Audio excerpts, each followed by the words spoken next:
Calling this meeting to order. Today is Tuesday, February 16th, 2021. It is 5:31. Roll call.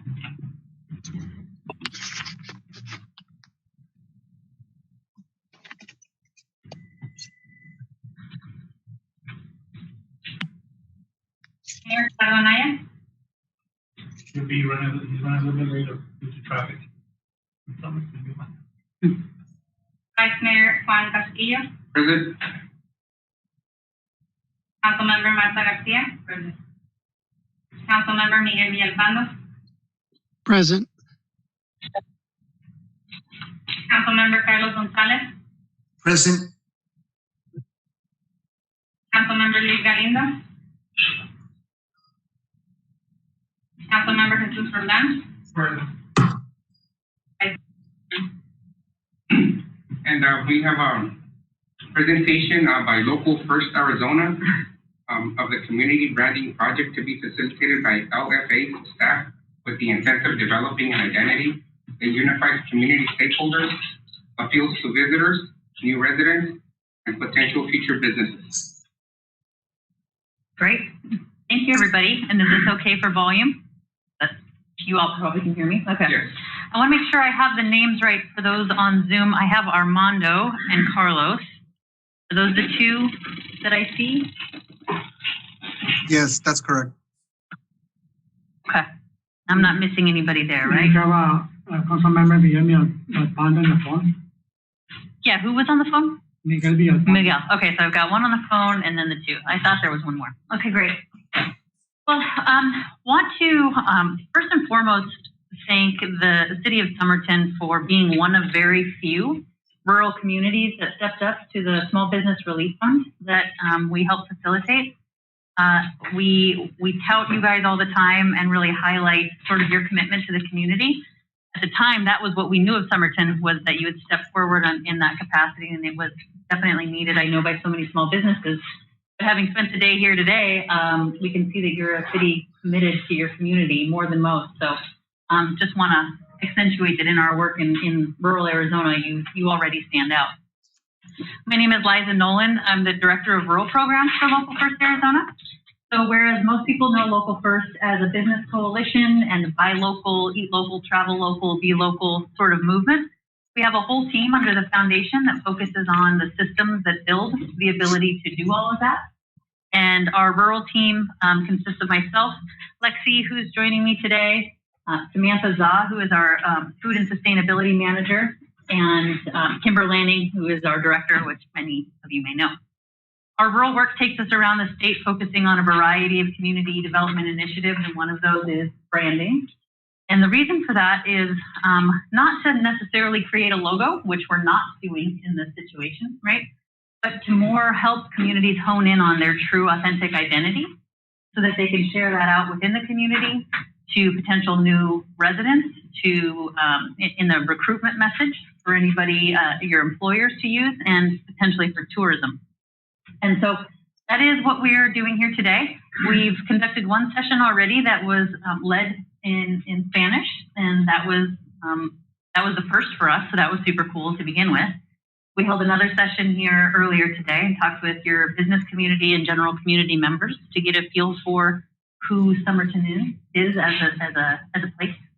And that's what we're doing here with you this evening. So appreciate your input, your candor. We can't get to something authentic if we don't hear it straight from you all. And so that's what we're embarking on here over the next hour, hour and a half.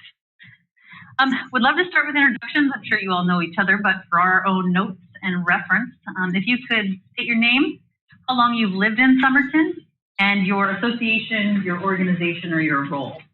And I'm going to start over here, I think, with Vice Mayor. My name is Juan Castillo. Vice Mayor here at the City of Somerton. And I've lived here in Somerton, I'm going to say about 36 years. I just stated my position. Great. Okay. Mayor? I'm Gerardo Naya. I live around Somerton all my life, 45 years.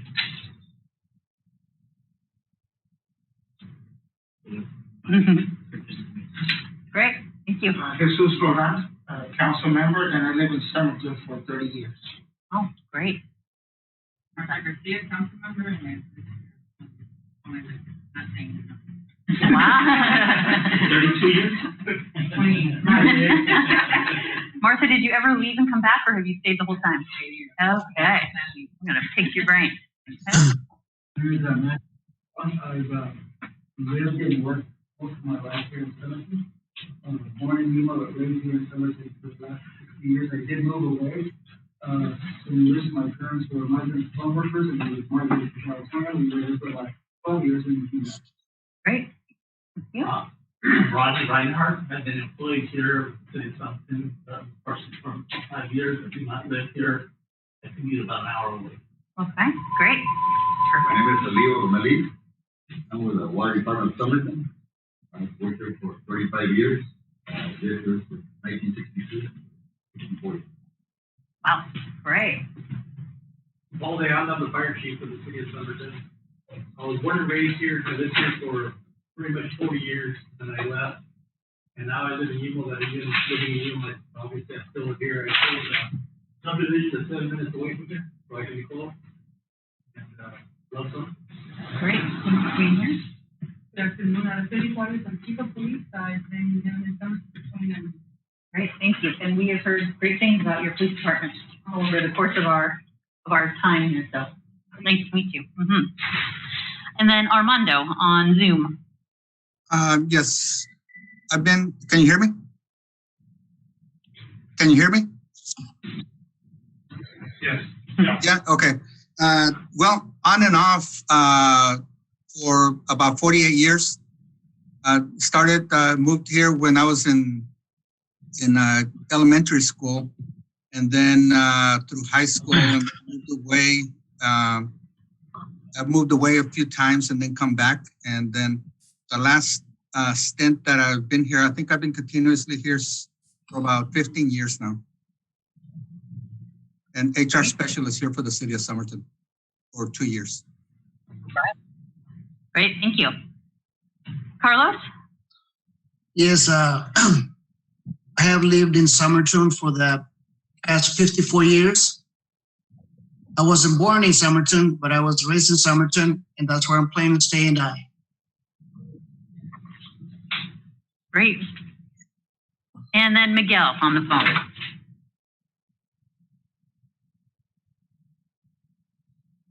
Very good. I've lived here my entire life for 49 years.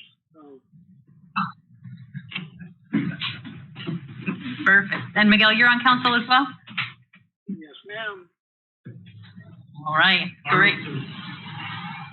Good. Well, great group. So we've definitely got some longevity here, which I think will help with the first question. We're firm believers that you can't really know who you are unless you know where you came from. And this seems to be a community that supports that theory. I didn't forget anybody over here. So just kind of want just open discussion here about the key parts of the history of Somerton that we need to know as we sort of create and cultivate this. What are things we need to incorporate?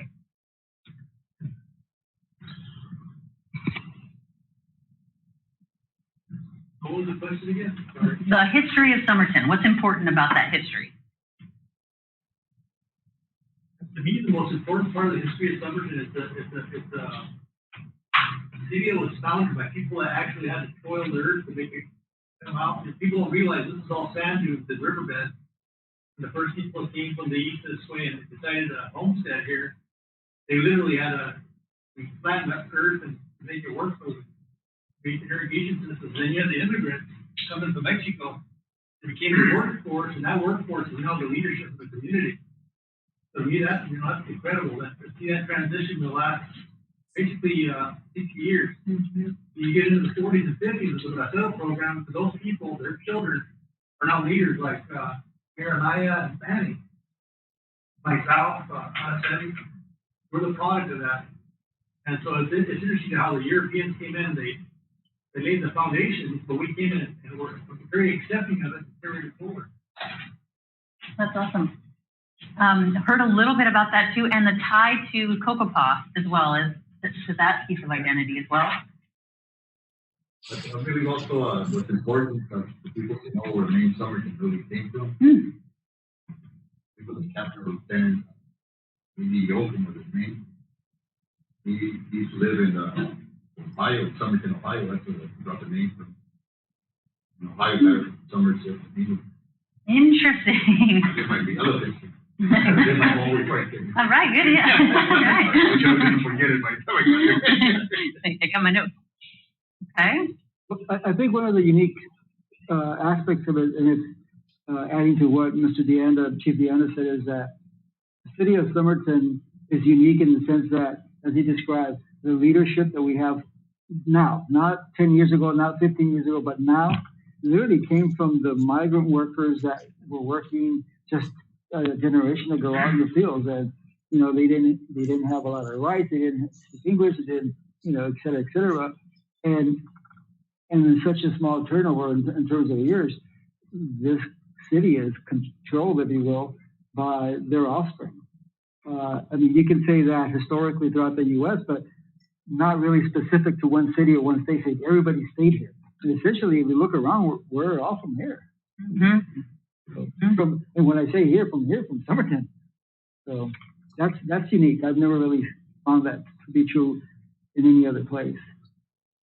And what was that transition like? I mean, when you think about migrant workers coming over and starting anew, right? Like you said, getting the ground going and everything in the agriculture and starting that, how did that transition happen where they were able to move into leadership, where you were able to leadership? Essentially that our parents, and Paul will attest to this, our parents wanted a better life, if you will, than what they had. I mean, working out in the fields, as you probably know, is difficult work. It's extraneous, it's long, it's tedious, and not a lot of money in it. And I know I'll speak from my perspective. My parents said, we don't want you guys, our family, to work in the fields. Not that they were ashamed by any stretch of the imagination, but they wanted a better life. And I think that's where that was ingrained in us.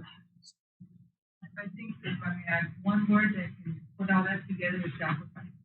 I think everybody here can say how their parents sacrificed, their brothers, even our siblings have been sacrificed in a way that they were forced by us and social staff to the other kids and just like the judge has said, there was a cases where my brother came home and we had a case for a lot and he was down on TV like I am right now. So I think sacrifice for all of us, as our parents more than anything, not so much us. Maybe some of the ones that went to university, they had to sacrifice in some of the food that they had to eat because there was not enough money. Interesting, because it's something that resonates through everything that we've seen is just a wholehearted commitment to the success of this community. That's what you're about, right? That's just what you've been ingrained in, and that is what you are about. There's no alternative besides success. Right? I think too, the community as a whole is very different than any community I've been in. For a while, I was doing missionary work in Northern California and Washington. I've been in different cities every week. So I get to fill the cities. I've never seen a city like this. That's not so much because I'm here. The people here have this thing about embracing the newcomers and being willing to accept it and exchange ideas and stuff with them. I can go 13 miles to Yuma and walk in a store and never see a single person say hi to me. I walk in the store here and people I've never seen in my life walk with, good evening or good afternoon, and they'll strike up a conversation. The community here tends to embrace other people, even people they don't know. And to me, that's really unique about summer. This is how fast it happened. This is me working in the fields in 1980s. Wow. Long haul. I know those on Zoom can't see that, but the judge is sharing a picture of him working in the fields. I wasn't going to do that.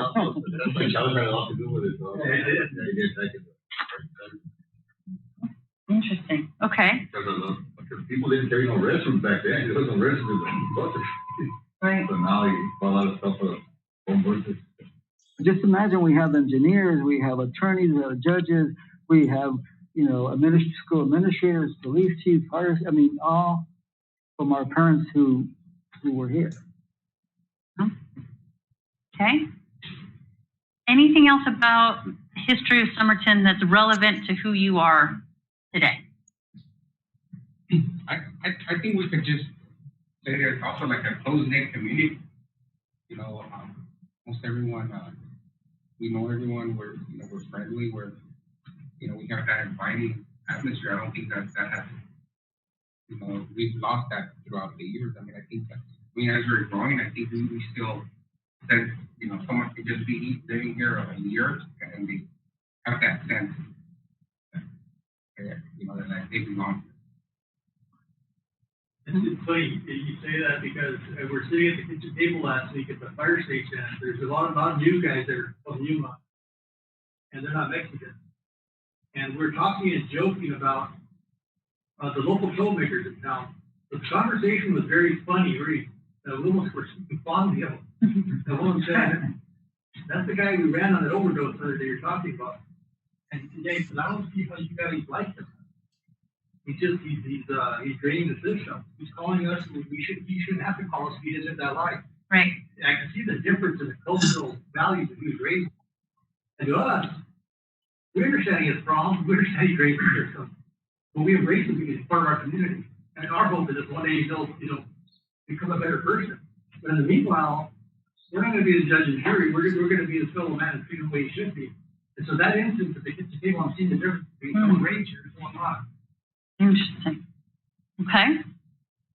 Anything on history or background from those virtually attending? And can you guys hear okay, or is it a little bit challenging?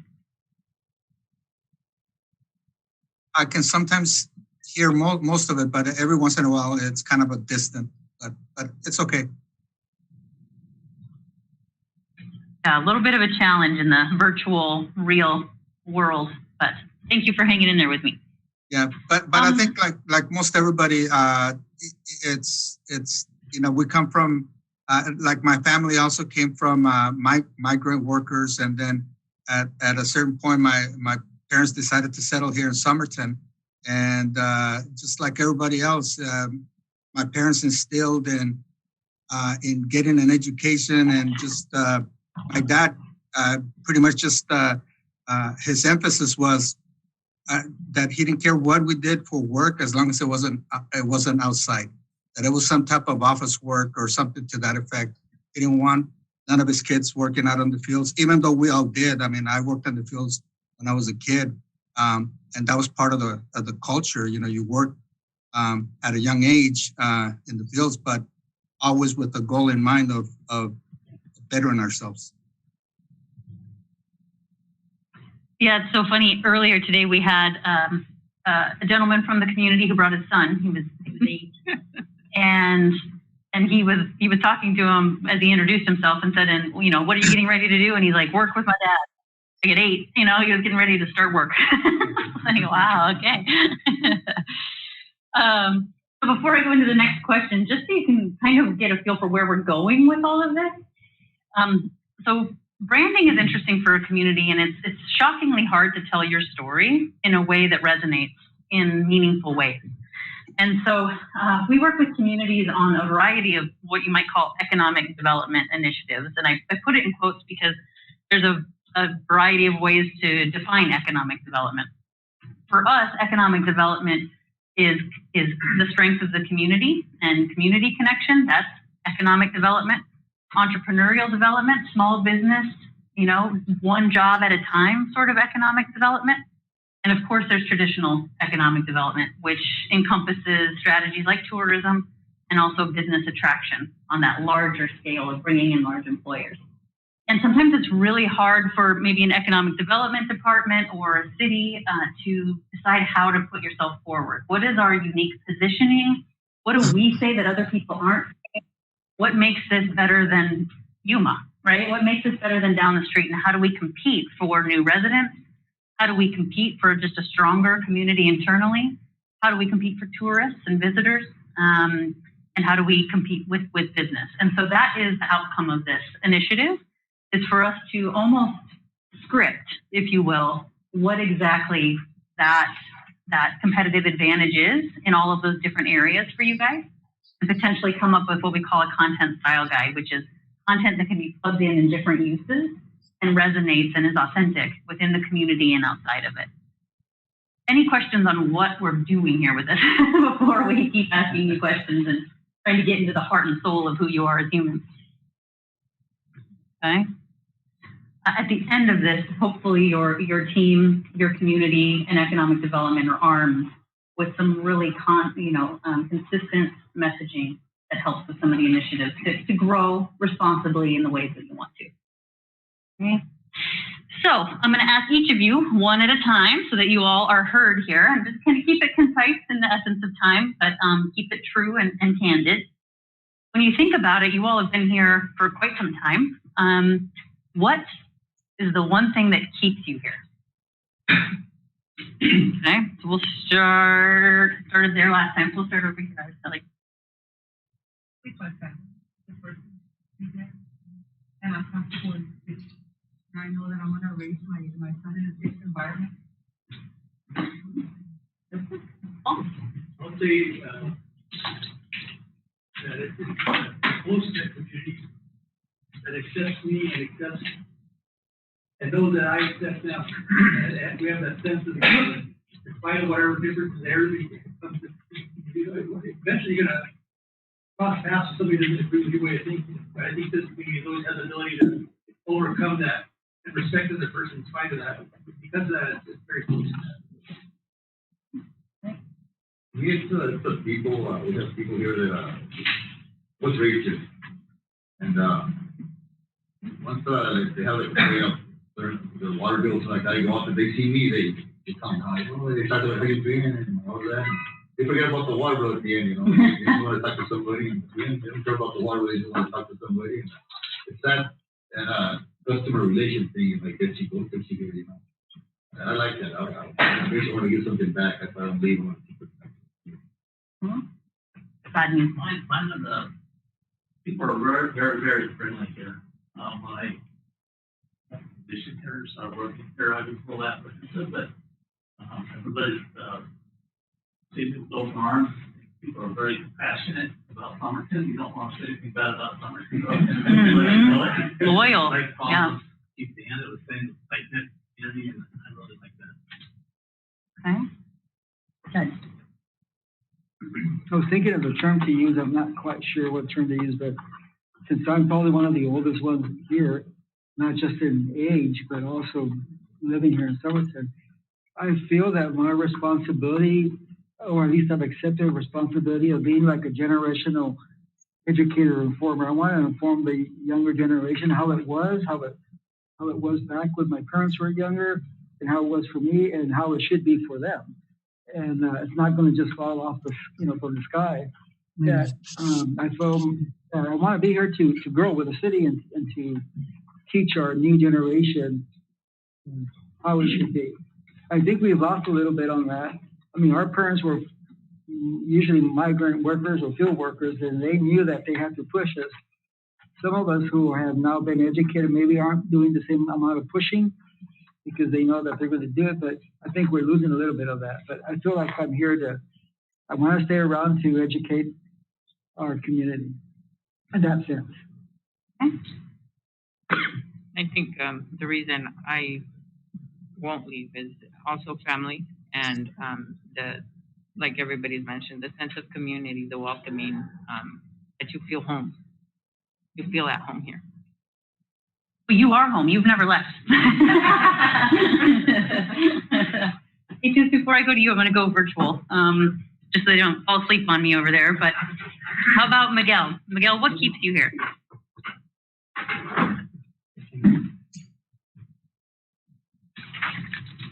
Is Miguel on there? Yeah, I'm here.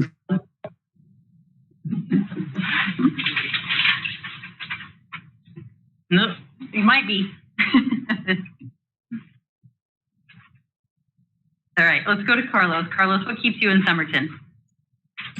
Family. This is a family-oriented city, and like I said, I grew up here. I've been here pretty much all my life and participating in different committees. I had pretty much gave half of my life serving the Somerton community, and I love it. And you know, but like I say, what gets me here is just pretty much the families. We are a family-oriented city, and this is a good place to live. And we're still a small town, even though we have grown so much with the last 20 years or so. But just like everybody else, you know, it's a very friendly city to live in. And my kids grew up here, my grandkids grew up here, and who knows, you know, like I said earlier, you know, I must stay here forever. So Thank you. How about Armando? Pretty much the same family. My parents still live here in Somerton. Brothers and sisters live here. My closest family is here in Somerton or nearby. And but beyond that, I mean, I love the city of Somerton. Growing up here was great. You always get a sense of a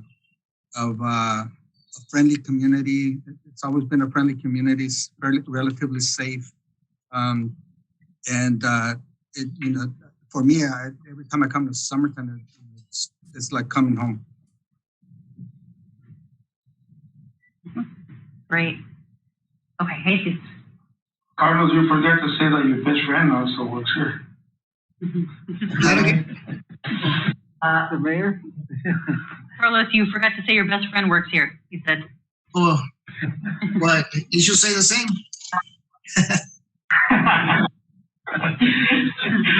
I think for me, it's the same. Family is a family-oriented community, and very secure. You go out, you walk, you know, during the day, during the night, it's very secure. You know, you go to the store and just buy a gallon of milk and just spend half an hour to an hour just talking to people that you've seen. So basically, it's like family.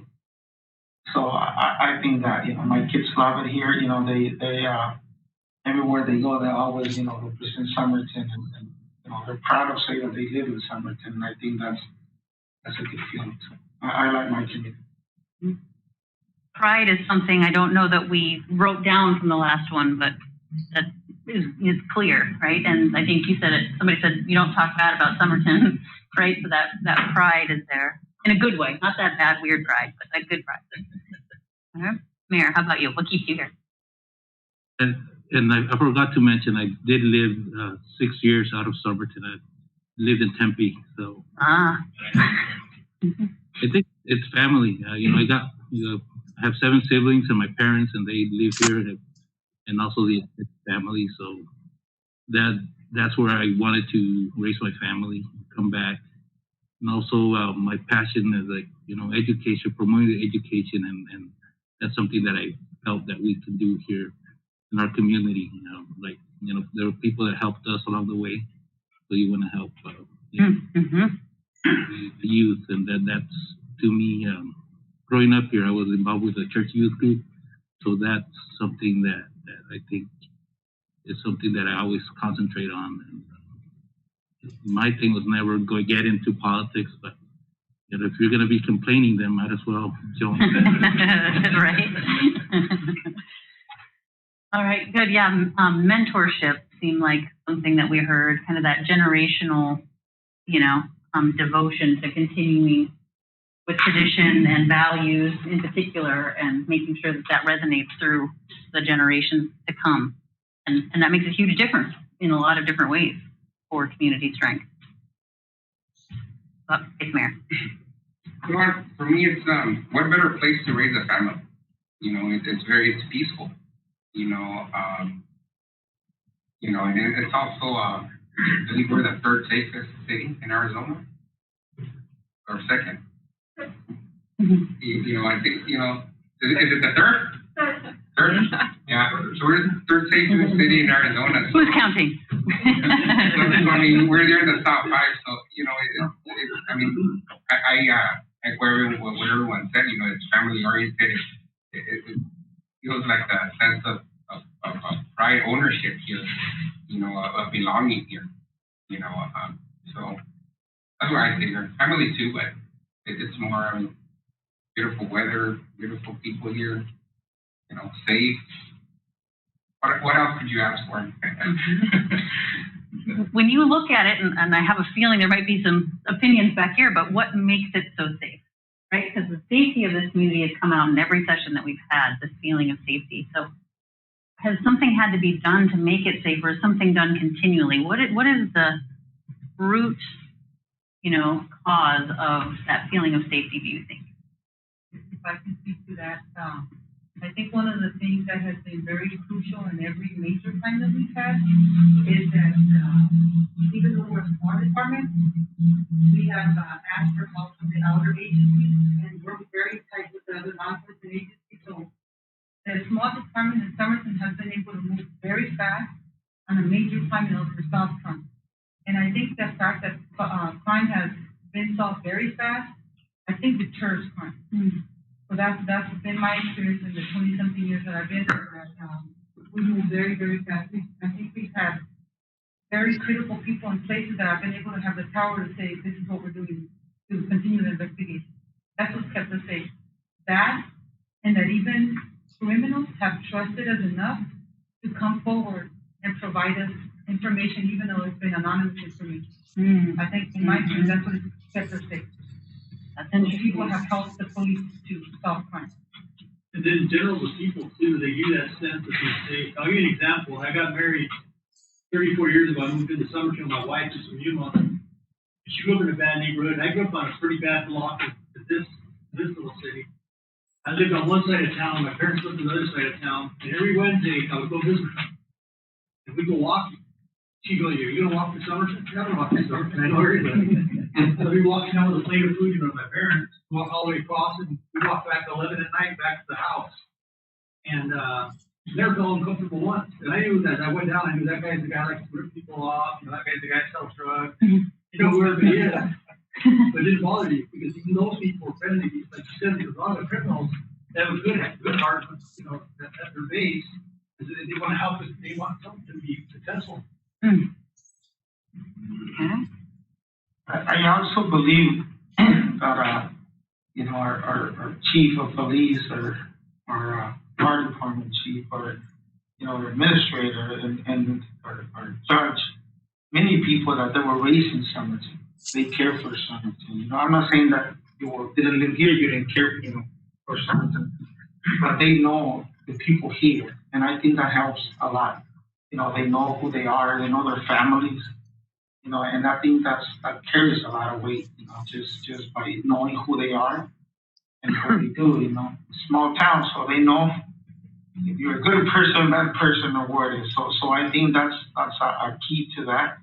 Just, you know, adding a little bit what Chief Juarez said, you know, that people come out and say, you know, things or witnesses because of that, because they know, you know, who they are and they know their families. And I think that, you know, they know that we care for our city. And I think that's the reason. Lisa, we do have, we think, you know, he's been here working for the state of Somerton for 30 years. Great. All right, thank you for being here. Thank you. Luis, what keeps you here? I think everybody talks, you know. We know, everybody knows each other, and it's a family-oriented place. Like Paul said, you can walk out anytime at night and you feel safe here. Okay, great. Do we have Miguel? Okay. Yes. There he is. Can you hear me? Miguel, I have a new question for you. Yes. Can you hear me? Yeah. Okay, new question. Ready? Go for it. Okay. If Somerton was a person, describe that person, their personality, their characteristic. I would have married her. What is Somerton? I would have married her a lot. I lived here my entire life, so I think that's a pretty. I can't be biased on that because I mean Somerton is every. It's almost everything to most of us that grew up here. You know, how would I describe her? faithful, loyal, family oriented. I mean, the leaders that it's had in the past have cared for the town itself. So I mean, it's just a really good place for families. She was raised right, huh?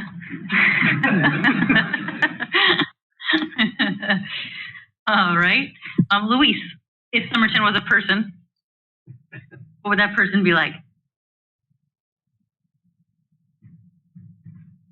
I don't know, probably, I guess, outdoor paramedic that, always takes care of you, always watching for you, watching for the community. Great. I like that. Vice Mayor? Well, I mean, kind of like Miguel said, city is loyal, friendly, adventurous, so close to the Mexico-California border, in the middle of Phoenix, San Diego, but just, great sense of humor too. It's a mixture of everything. That's how I would describe everything. Yeah. Jerry earlier said, what'd you say? A very tall man.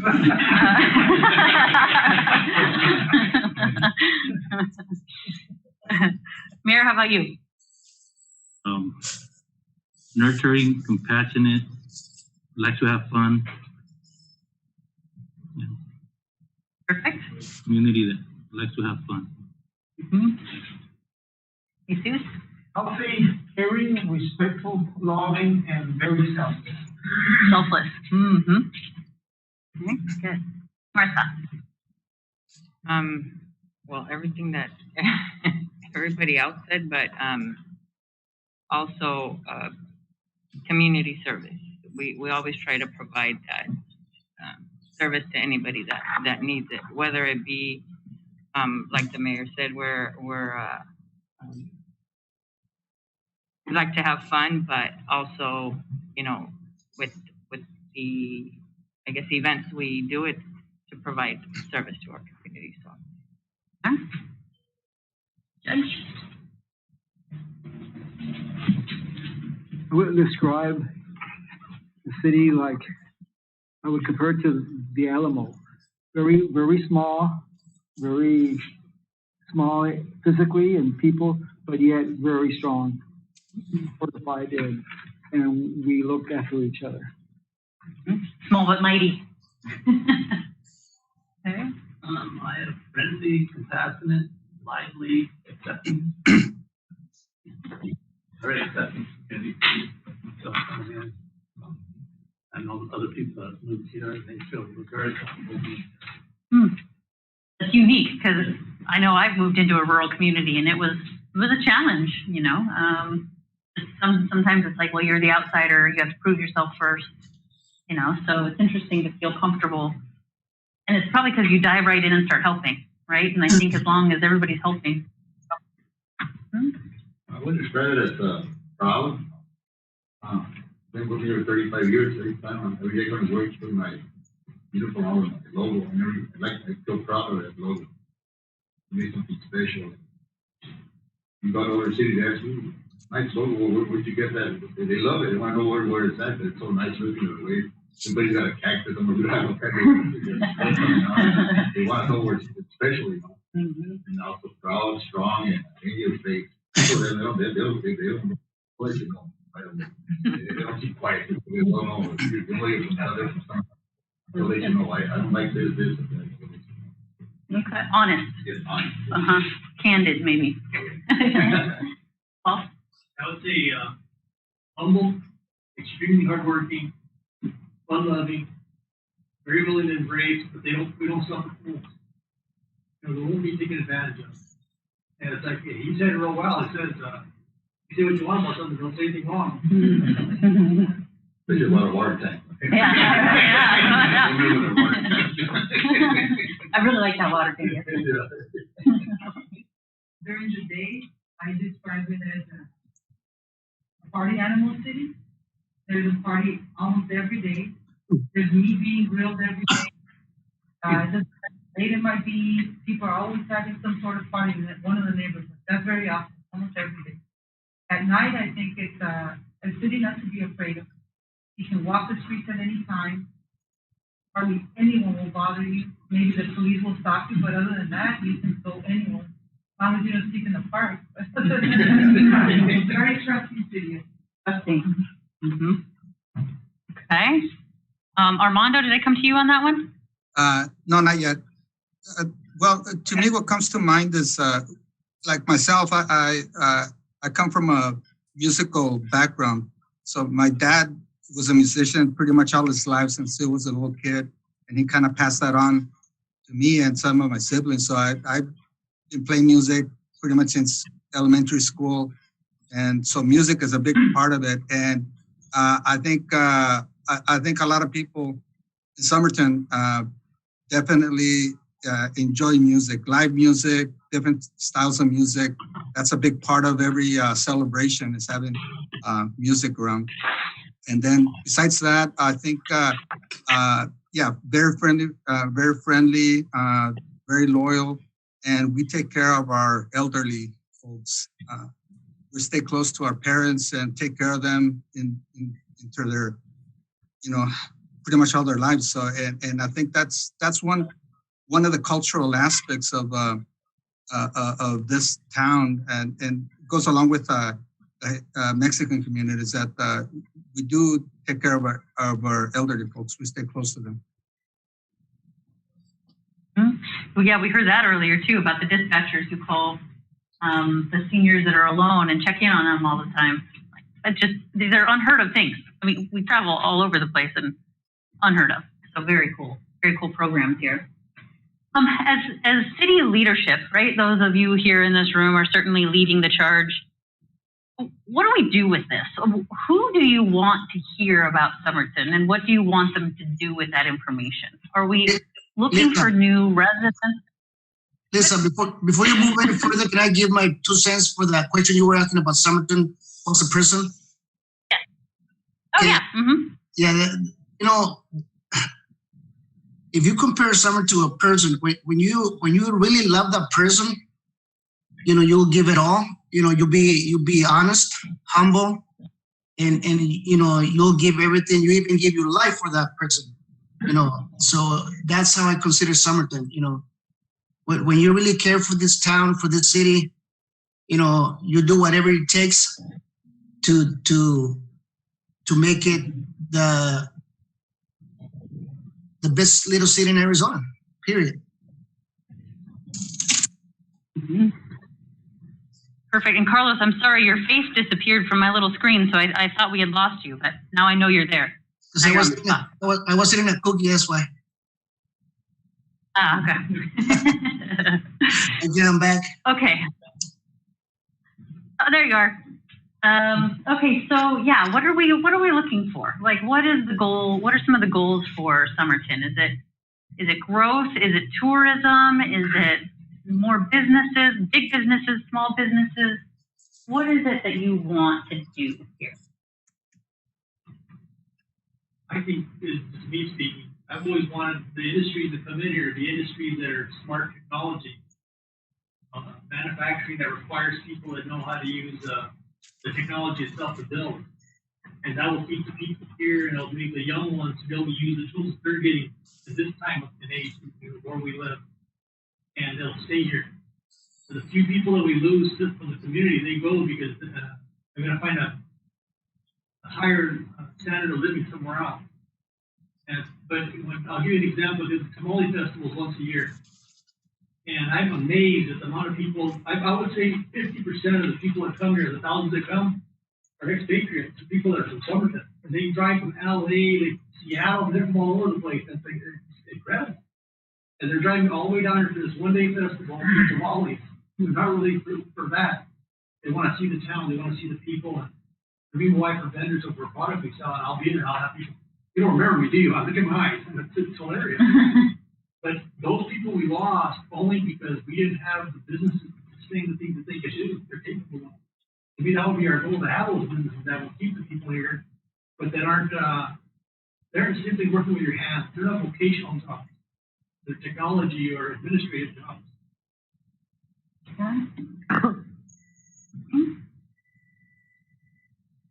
Who else do we want here? Who do we want to hear about Somerton? All the above what you mentioned, it's tourism, business, growth, just understanding we came up with the best I've ever seen in Arizona, but is that what we are? It sounds like a Reno thing, you know, so maybe we can identify something that's Somerton and our rebranding efforts. Mm-hmm.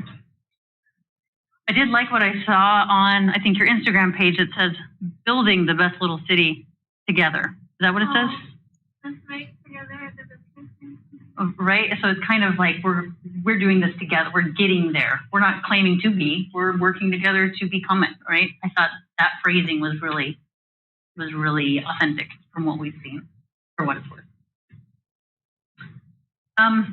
In that realm of tourism, your events sound amazing, and of course, COVID is painful in what that means for you all. But what other tourism assets would people come down and specifically see here in Somerton?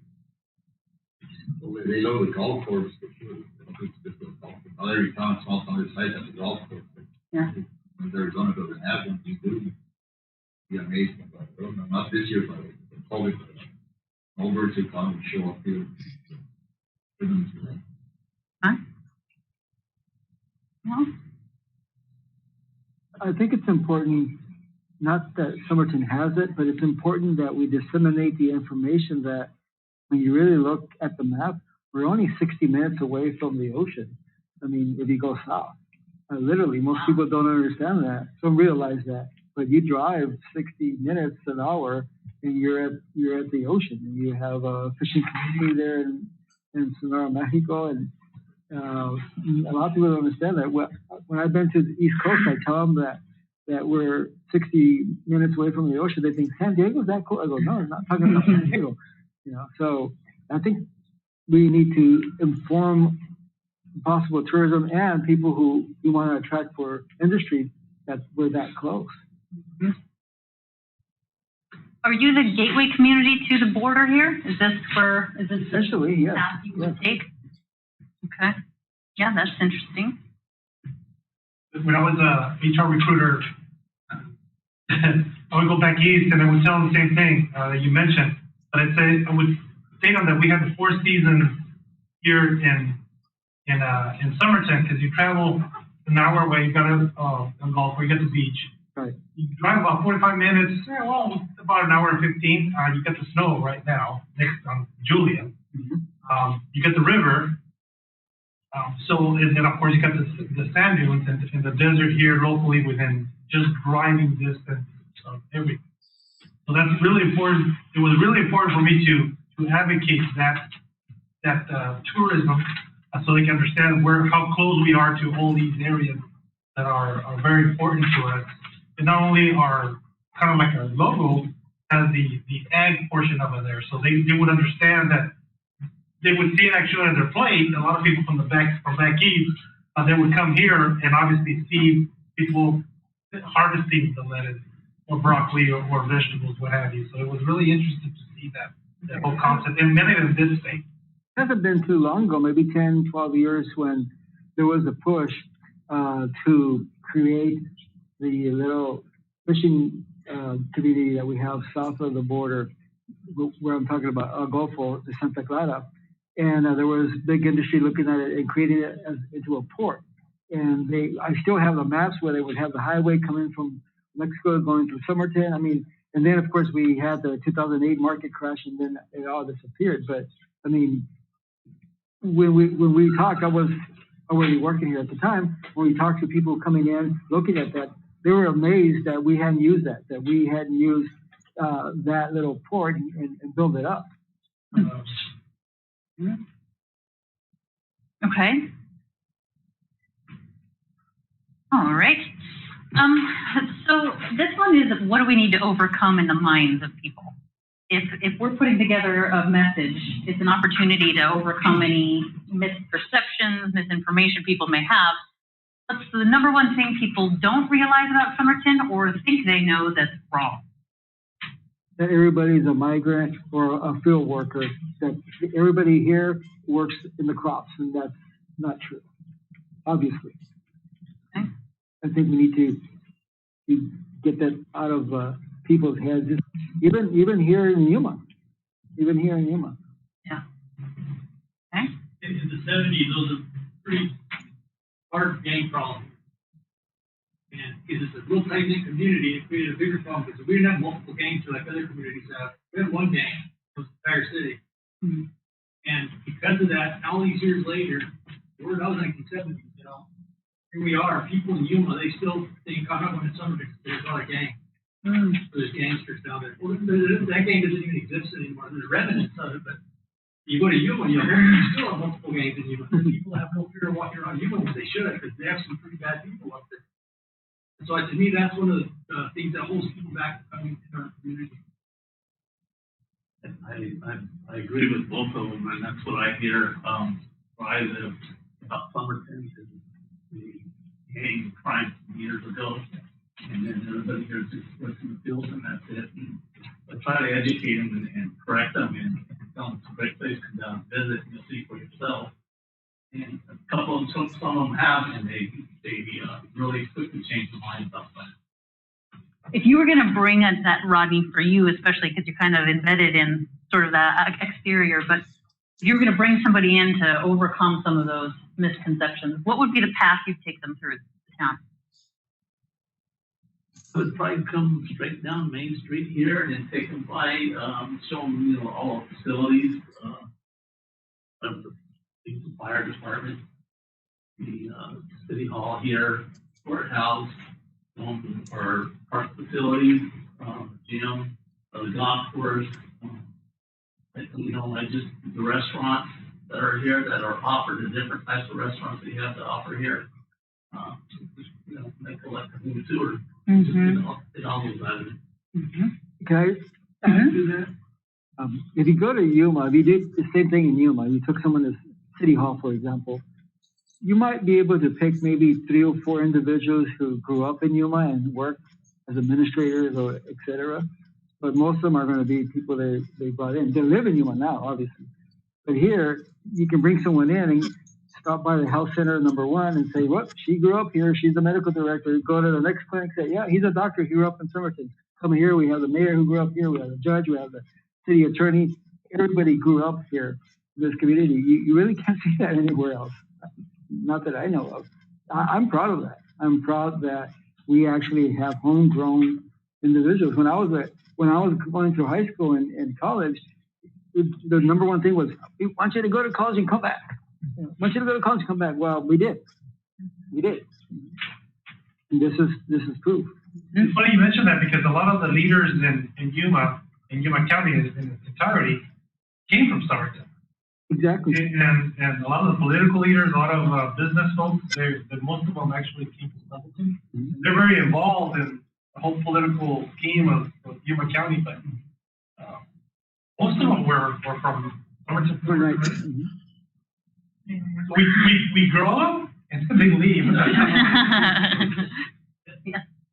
And I keep touching the safety part of it because that's my world, but if I had to tell Ronnie, you can take them anywhere, Ronnie, that's what I would say, because any city that has a gang is going to have to start up. When you drive around Somerton, you might find maybe a house or 2 that has curfews. Other than that, you wouldn't find anything. The other thing that I would say is in the last maybe 30 or 40 years, Somerton has had 10 homicides in the last 40 years. Of those 10 homicides, 6 of them have been domestic related, so somebody knew somebody. Other than that, the other ones have been very odd. And out of all of those, maybe one of them hasn't been solved. And that goes to applaud everybody that's been an administrator before me because they did what needed to be done. And being one of the top safest cities, that's one thing that I would tell somebody. everybody, this is a comfortable, safe thing that you can walk into, and having, I think, the support of the council has allowed that to happen too. We've been allowed to put people in the conversation. I have friends that I made in Northern California and Washington State. Come down on the one to get their keyboard done. A lot of people over the country go to that little town to get their keyboard done. And I'll tell them, you can stay at my house. And then they'll say, well, where'd you grow up? I grew up in Somerton, let me take you there. I'll bring them down here, I'll drive them around, show them where I used to live. It's, people live there, it's probably attached my house in a Polish story. But, call them up. Let's get a bite to eat, and I'll take them to the new store here that has a restaurant inside it. So they're like, where do you think you eat it? You're taking me to a supermarket. I walk them in there, and it's all traditional Mexican food. We sit there, and without doubt, the 4 or 5 times it does that.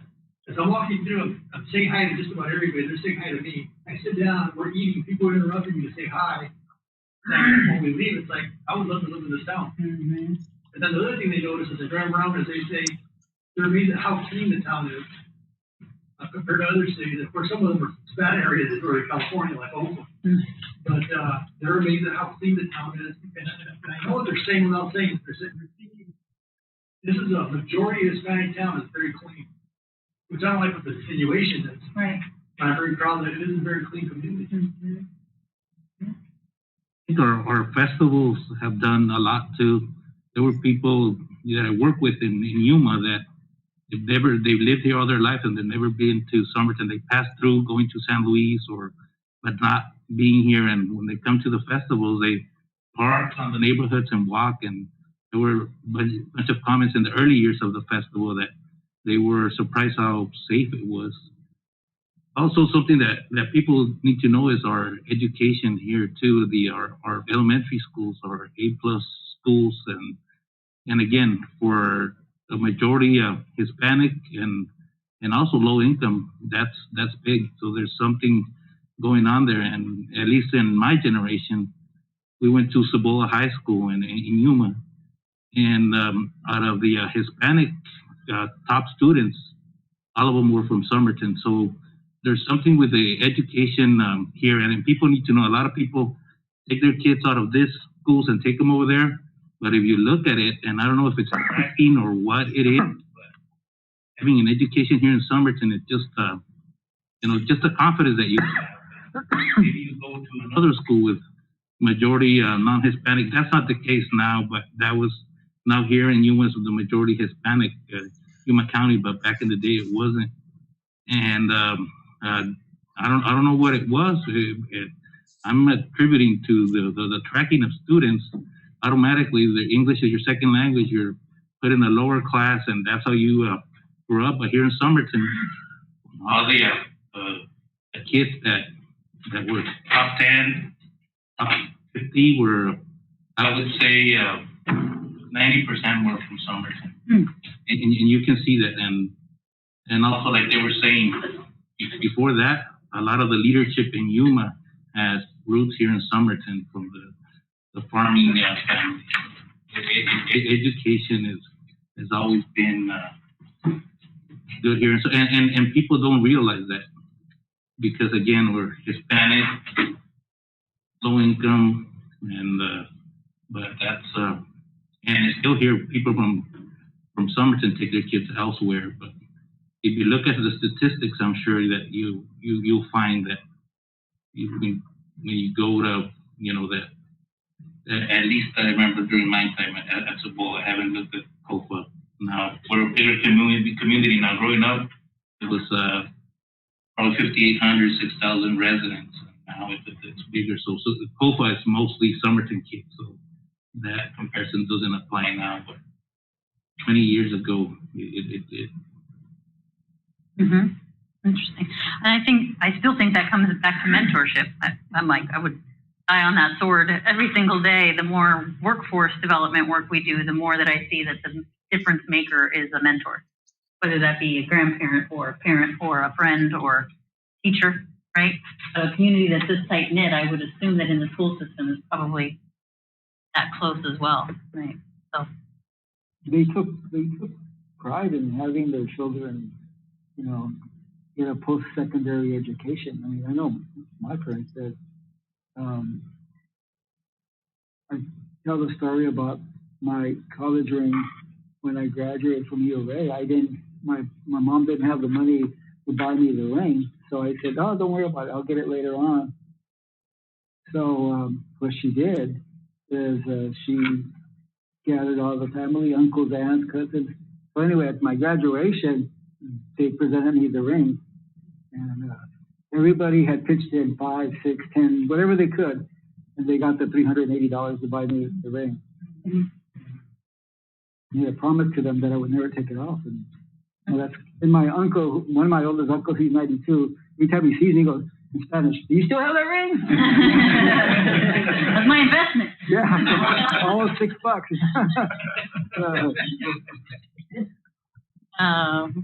What about, so kind of have a really strong feel for the community, for family, sort of the experience, but what about doing business in Somerton? Could anybody speak to what you would want to tell an entrepreneur thinking about opening a business here? What would they expect?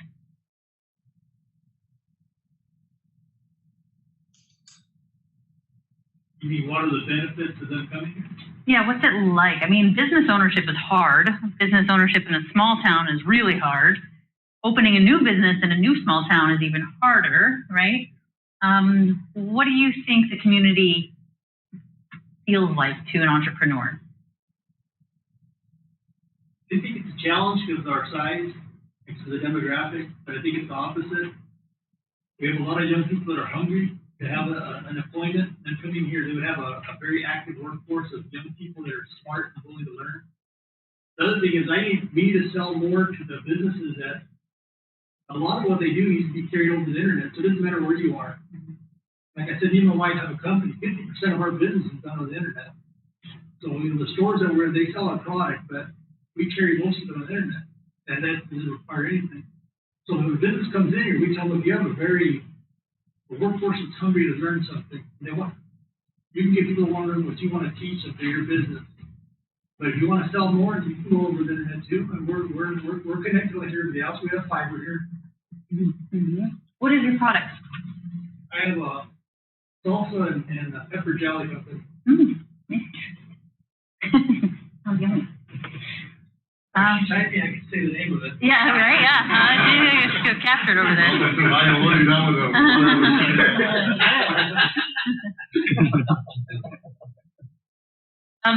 Do you think there is, this sounds leading, so I got to figure out a different way to answer it. Do the locals support their local businesses, and to what extent? What's that level of commitment look like? I think they do, but I think we're also very limited on options. So I think that's a big one. And when I say options, if we need groceries, we only have one supermarket here. I think when it comes to restaurants, I do see supporting the local restaurants. I think that does happen.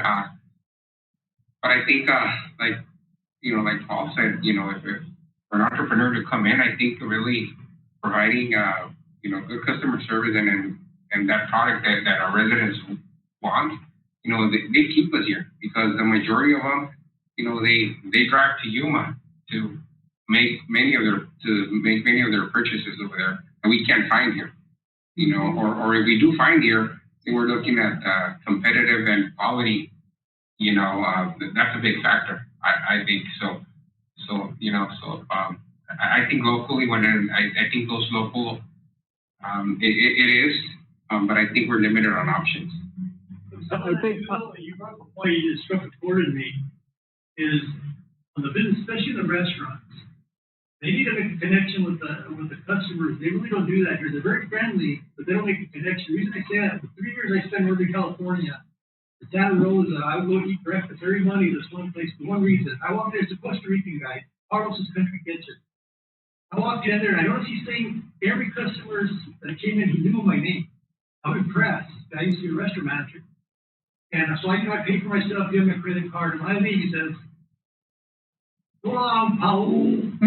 You know, she thinks I'll share we're talking in Spanish. Name's Paul. Paul, Annabella, that's my wife's name. That's cool. We walked out. He knew our names. Walked in the next Monday. 3 years, every Monday. Like I said, I just by name, knew our birthdays, knew the birthdays of the kids, the customers that were coming out. Just totally impressed. That restaurant was always wall-to-wall customers. He cared, made a connection with the customers. I think if there's one thing we could bring our people to do, it'd be that. That's a big learning curve. I think we're failing to, we have failed to tap into the market from San Luis Rio Colorado. I mean, we have, what is it, 300,000 or whatever it is now, 350,000. Most of them have visas to come in legally. You know, they bypass now, they go to the Walmarts and stuff to Yuma. And like Paul says, we don't have that to offer here. But if we could get someone to come in and say, hey, we're going to establish this and we're going to cater to you and here, I think people would stop here and not go all the way to Yuma. But we're failing not to concentrate on that market, which is, it's there. It's simply there. And sir, you just joined us, so I want to make sure we make your time valuable. What was your name? Luis. Luis. So let's see, Luis. If Somerton was a person, well, how would you describe him? Her. It. Them. The best person ever. Good, friendly, and welcoming person. That's Somerton. We're good people, family oriented, and friendly people. And you know, we're friendly, warm, and always, like Paul saying, you know, we see people at church or at the school or different activities in town, but we normally don't know their names. But if everybody says, this guy from Yuma, we tell them, I wish I lived in Somerton because he's from Mexico. He said, in my town in Mexico, everybody knows, oh, Mr. Benito, ¿cómo estás? How are you? In Yuma, he said, nobody knows me. I've been in Somerton. I have seen him. People know, Mr. Pedro, ¿cómo estás? How are you doing? So he said, he loved that, the little town, and the friendly and the people. So to me, that's Somerton. You know, I've been here, 20-something years. Mm-hmm. I'll be here, I don't know. That's longer, yeah. Would you say Somerton? Yeah. Would you say Somerton is a tall guy?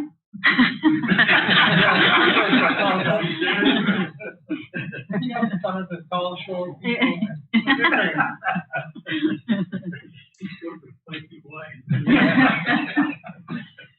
Great. Well, we're close to time. We're about 20 minutes left, but don't need to keep you if unnecessary. But is there anything else, as we frame this place in a way that, is authentic and resonates? Is there anything that hasn't been said that's important?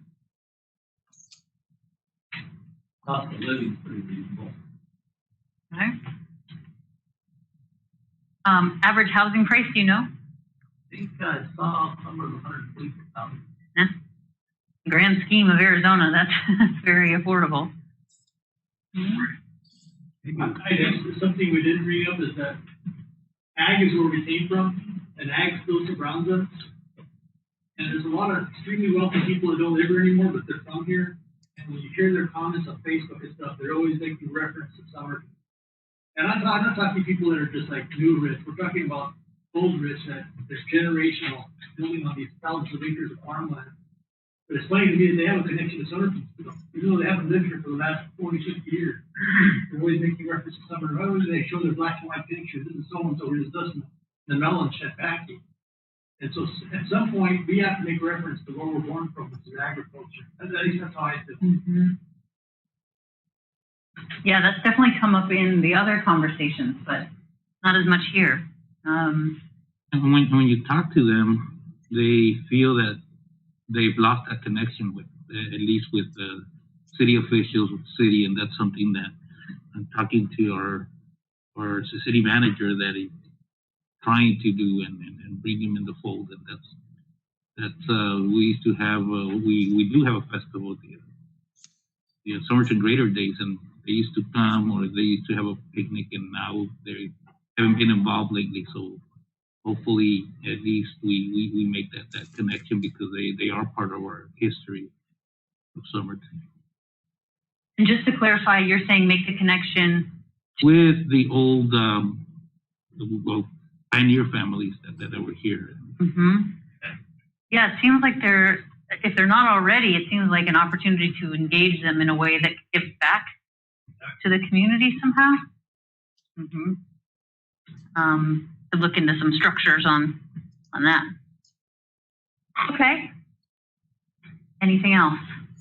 Lisa, if I may, it's Councilman Gonzalez. Can you hear me?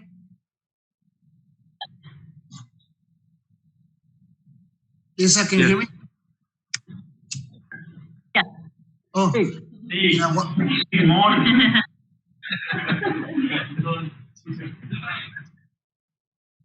You know, sometimes I stop and wonder and think, you know, and dream, you know, what would it take for us to go back to the 60s and 70s or even 80s? When, you know, back then when Somerton was, we had 4 grocery stores, 1 pharmacy, 4 bars, 3 restaurants, 1 movie theater, 1 skating rink, and we only had not even 4,000 residents. So, you know, what would be, you know, it's hard, you know, because if you look back and say, you know, back then we had 4,000, not even 4,000 residents, and we have 4 grocery stores. You know, now we have, you know, we're close to 20,000 people, 20,000 residents. There's only 1 grocery store, you know, a couple of restaurants here and there. You know, so, you know, sometimes I just stop and wonder, you know, back then, you know, we, like I say, you know, how would the business owners get, you know, because everybody stayed for years, you know, with their businesses. So, and that's my only thing, you know, how can we go back to the 60s and 70s and 80s, you know, that with only so limited residents living here, and we had so much, you know, businesses, you know, so that's one of the things that we really need to work on, you know, and dream back, you know, go back to the future, you know. That's the second time I've heard that today. Well, there's definitely, I think, some strategies, you know, that we see in other communities, and I've said it today a couple times. I'd say it again. You guys are doing more with less resources than many communities that we see. And so I think you're just on the right track. I mean, the outdoor little parklets that you're kind of creating, the outdoor patio spaces, looking at your downtown as some potential development. There's city-owned buildings that you're renting out to businesses. That's, you know, that's innovative. And it might seem like common sense, but it doesn't happen all the time. And so I just see more resources being pumped into the heart of this community to connect the community. And that to me is the strength of a community. They say you can build a community for tourists and the locals will hate it. Or you can build a community for locals and the tourists will love it. And it takes time, right? It takes time and a curiosity for people to find you first. And be careful what you wish for, right? Like, sometimes you don't want everybody to find you. But I think you're on the right track. So I think it's just a matter of capturing and harnessing the right message and getting it into the hands of the right people strategically at this phase of where you are. And then seeing, right, if we can get some of that back. And it's a different world, Carlos, right now, right? We can't get the grocery stores to come because they see numbers now. Before they saw people, now they see numbers. So they saw need and they would come to fill the need. Now they say, well, what can you bring to me? And they're looking at revenue. So it's about entrepreneurship. It's about building that interest from within the community and with the entrepreneurial minded to want to reopen a theater, a locally owned theater, to support a community. It really can't be about the money because business ownership in rural is rarely a $1 million enterprise, right? So I think supporting entrepreneurs like the city has already shown that you do, and developing a community from the inside out, which you're already on the path to do, is just the absolute right way to go. I'm no expert, but I can tell you all the wrong things to do. So everything looks good so far. So if there's nothing else on this, our next step is to sort of take a crack at a draft of some very specific content that's descriptive, that we want to be very authentic. We're not looking for fluff. We're not trying to oversell something to potential new residents, to potential visitors, to potential businesses. But we want to capture why this could be of interest to them in a way you can use. Share that back for a true sort of gut check on where we've gone wrong, what's true, what isn't, and then develop what's a kind of a content style guide. So places you can use it, ways that you can use this content, specifically some maybe brand standards around a message that everybody can use in a way that's helpful. So that is our process, and really appreciate everybody's time and candor and your passion and your commitment to rural. Very fun meeting you all. Thank you. Thank you very much. Listen. Thank you, virtual people. Thanks.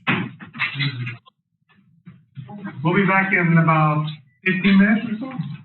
Come in.